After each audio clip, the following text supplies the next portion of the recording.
Буквально несколько минут назад стали известны печальные новости о певце Филиппе Киркорове и чрезвычайные новости о антикоррупционном комитете Никиты Михалкова.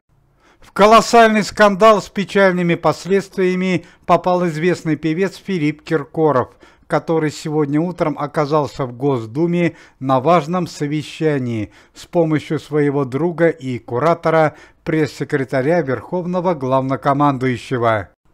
Речь Филиппа Киркорова касалась не только культурной жизни страны, но и антикоррупционного комитета Никиты Михалкова, работа которого, по словам Филиппа Бедросовича, усложняет и ущемляет права известных артистов российского шоу-бизнеса.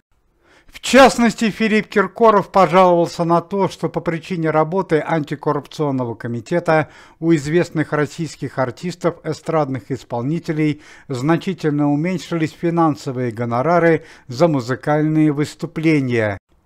Помимо этого, Филипп Киркоров пожаловался на то, что теперь известные артисты по причине работы антикоррупционного комитета вынуждены платить крупный денежный штраф, если они опаздывают на музыкальные концерты более чем на полчаса.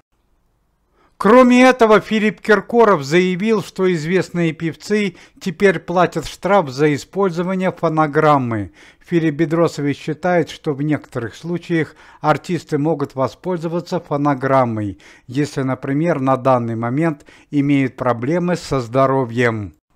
Ну а в конце выступления в Госдуме Филипп Бедросович в связи с эмоциональностью характера вышел за рамки приличия и повел себя неадекватно. В частности, Филипп Бедросович в нелицеприятной форме высказался о руководстве антикоррупционного комитета и своими словами задел таких известных людей, как Александр Домогаров, Никита Михалков, Андрей Белоусов и товарищ Бастрыкин.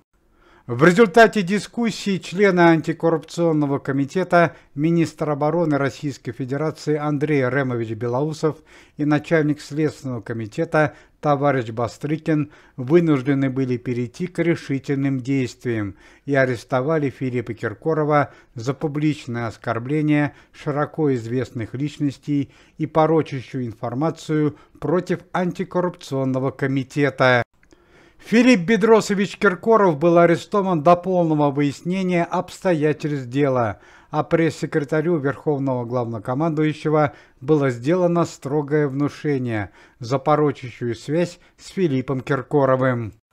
Ну и по традиции последние новости о антикоррупционном комитете Никиты Михалкова и его работе. Сотрудники местного филиала антикоррупционного комитета совместно с полицией и службами ФСБ в Воронежской области предотвратили теракт, направленный на пассажирский состав. По месту преступления были задержаны двое преступников. Пресс-служба антикоррупционного комитета сообщает криминальную новость из мира российского шоу-бизнеса. Несколько дней назад в Москве на квартиру известной певцы Дианы Гурцкая было совершено разбойное нападение с целью ограбления. На счастье, в момент ограбления сама певица не находилась дома. О размере полученного ущерба во время нападения информации не поступало. По-прежнему остается критически тяжелым состояние здоровья родных главы антикоррупционного комитета Никиты Михалкова, его дочери и супруги, которые совсем недавно подверглись нападению. Уважаемые зрители, если вы желаете выздоровления членам комитета и поддерживаете их деятельность, то можете поставить лайк под видео и написать поддерживающий комментарий.